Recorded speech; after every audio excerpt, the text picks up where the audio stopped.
Assalamu alaikum. Hope you are all by the grace of Almighty Allah.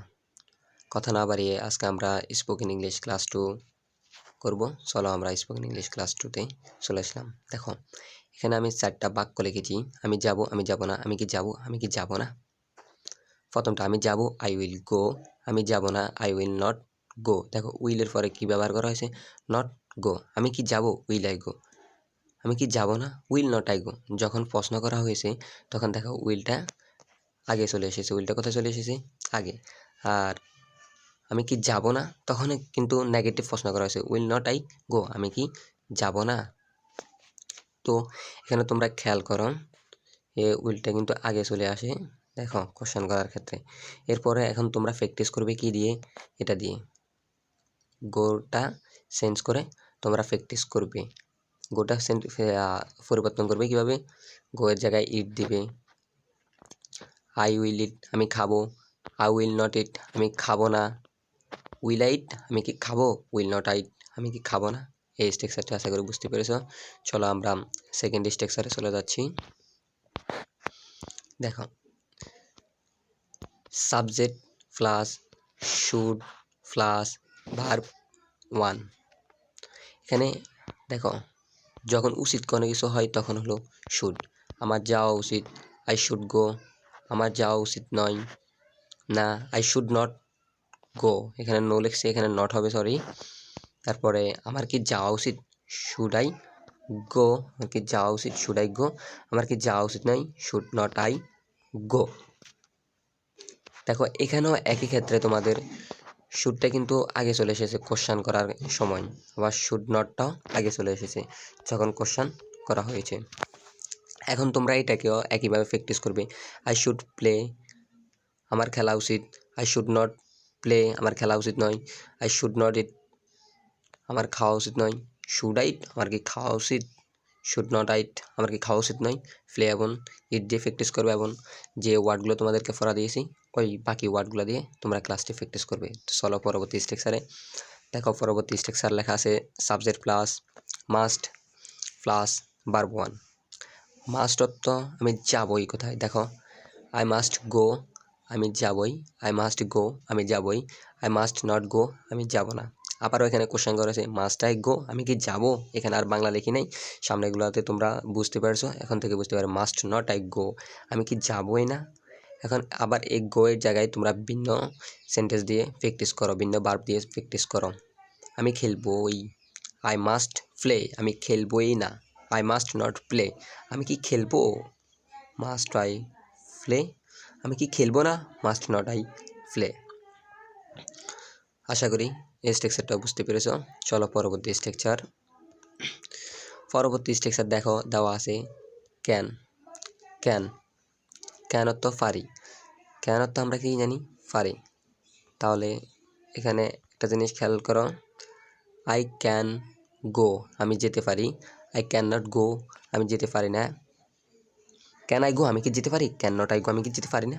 দেখো এখানে একটাই বাংলা লিখেছি, অন্যগুলোতে তো দিয়েছি এই কারণে। তাহলে আই ক্যান গো, আমি যেতে পারি। আই ক্যান নট গো, আমি যেতে পারি না। ক্যানের পরে নট ব্যবহার করেছে। ক্যান আই গো, আমি কি যেতে পারি। ক্যানটা কিন্তু আগে চলে এসেছে। ক্যান নট আই গো, আমি কি যেতে পারি না।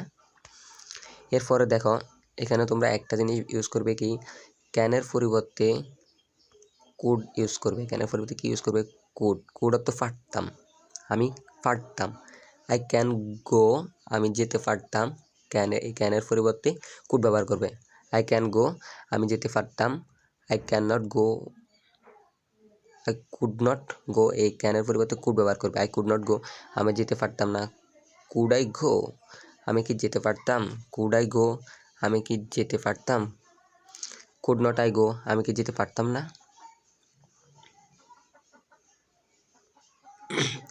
তাহলে আশা করি এই জিনিসটাও বুঝতে পেরেছি। চলো আমরা পরবর্তী, তাহলে আমাদের স্ট্রাকচার ক্লাস শেষ।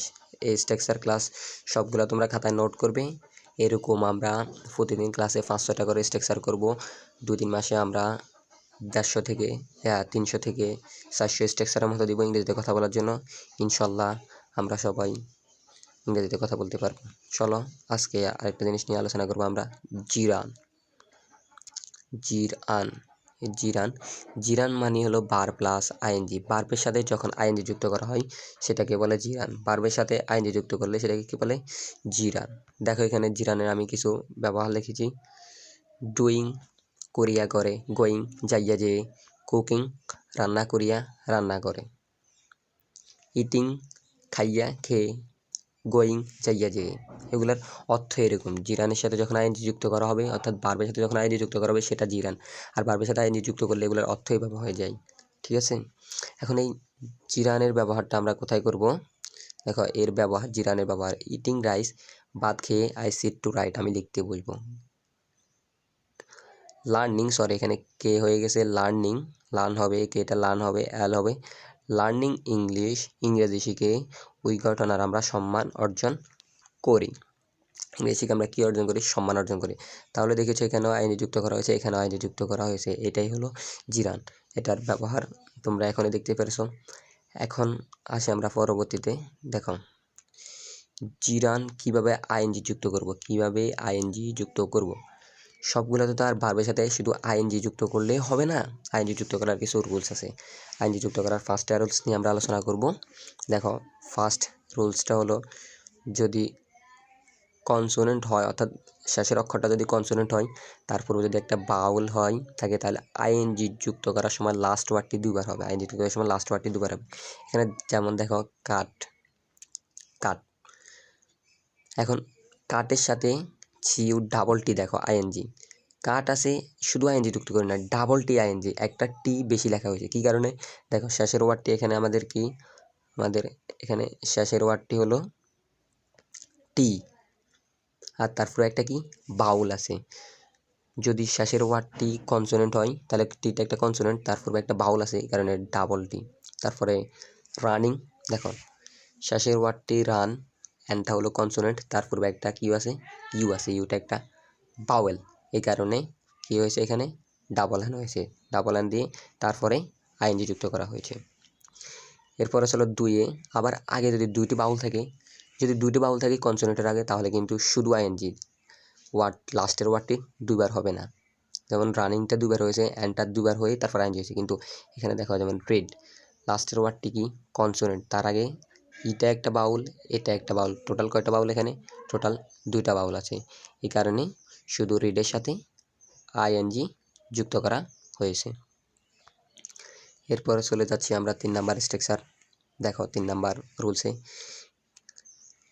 সেমি ভাওয়েল হলে শুধু সরাসরি আইএনজি। এখন সেমি বাউল কি? এর ডাব্লিউ আর ওয়াই হলো সেমি বাউল। দেখো যদি ওয়ার্ডের শেষে ওয়াই থাকে অথবা ডব্লিউ থাকে, সরাসরি আইএনজি। দেখো প্লে, প্লেয়িং। Draw, drawing. এরপর 4 নাম্বারে যাচ্ছি, শেষে যদি আই থাকে, অর্থাৎ ওয়ার্ডের শেষে আর কি, ওয়ার্ডের শেষে যদি আই থাকে তাহলে আই বাদ দিয়ে ওয়াই লিখবা, ওয়াই লিখে তারপর আইএনজি। যেমন ডিআইই, দেখো এ আই ই, যে দুটা আই আছে, আইটা কী হয়ে গেছে? উঠে গেছে, শুধু এখানে ইটা উঠে যাবে আর কি। আই বাদ দিয়ে কী লিখতে হবে? আইএনজি। তাহলে ডিআইইএনজি, ট্রাইং। ডিআইইআইএনজি, সরি এখানে এটা ভুল এসেছে আসলে। ডাই ইং, আই বাদ দিয়ে কী লিখতে হবে? ওয়াই লিখতে হবে। তাহলে ডিওয়াইআইএনজি, এটা হবে ডিওয়াইআইএনজি,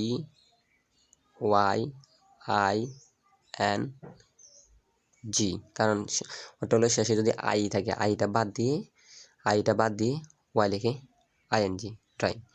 এরপরে দেখো এখানে আছে কামিং, কামিং, কাম থেকে coming.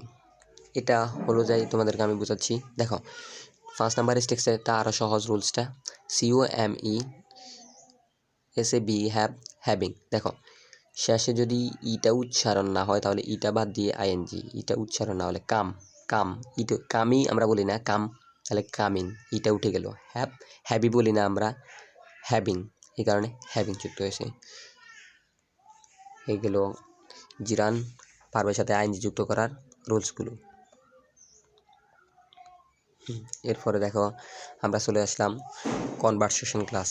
Conversation, may I talk to you, কারোর সাথে কথা বলার জন্য অনুমতি দিতে হলে আমরা বলবো মে ব্যবহার করবো। May I talk to you, সে বলতে পারে শিওর, ওকে, তুমি thank you, you are welcome. শেষ একটা কনভারসেশন। এগুলো প্র্যাকটিস করবে তোমরা। এরপরে দেখো কোনো কিছু তোমার সামনে আছে, তখন তুমি তাকে কি জিজ্ঞেস করবা, হোয়াট ইজ দিস, এটা কি? সে বলতে পারে দিস ইজ ফ্যান, এটা কলম, দিস ইজ বল, এটা বল, দিস ইজ বুক, এটা বুক, এটা বই। তাহলে তুমি এবার জিজ্ঞেস করতে পারো হোয়াট কাইন্ডস অফ ফ্যান, এটা কী ধরনের ফ্যান? সে আনসার দিতে পারে this is all time fan, এটা অল টাইম কলম। তুমি যদি এখানে জিজ্ঞেস করো হোয়াট ইজ দিস, সে যদি বলে দিস ইজ বুক, তুমি জিজ্ঞেস করতে পারো হোয়াট কাইন্ডস অফ বুক, ফ্যানের জায়গায় বুক, সে তখন বলবে this is a English book. এভাবে তোমরা এগুলা প্র্যাকটিস করতে পারো। এখন আসি আমরা 3 নাম্বার কনভারসেশনে। দেখো হোটেলে গিয়েছো তোমরা, তখন তোমার সাথে একজন বসেছে, তুমি তাকে বলতে পারো I am hungry and you, আমি ক্ষুধার্ত, তুমি? সে বলবে আই অ্যাম হাংরি টু। হ্যাঁ, টু টু হাংরি টু মানে আমিও ক্ষুধার্ত, এটা এভাবে ইউজ করা হয়। হোয়াট উইল ইউ ইট, তুমি প্রশ্ন করলে তুমি কি খাবে, হোয়াট উইল ইউ ইট, তুমি কি খাবে? সে উত্তর দিতে পারে আই উইল ইট বার্গার। আবার প্রশ্ন করবে পাল্টা তোমাকে অ্যান্ড ইউ, তুমি বলতে পারো আই উইল ইট রাইস। তোমরা এখানে কি করবে, তোমরা এখানে বার্গার আর রাইস, ইট রাইস, এই দুটা চেঞ্জ করে পড়বে I will it pizza, I will it biscuit, I will it tree, এগুলো চেঞ্জ করে প্র্যাকটিস করবে।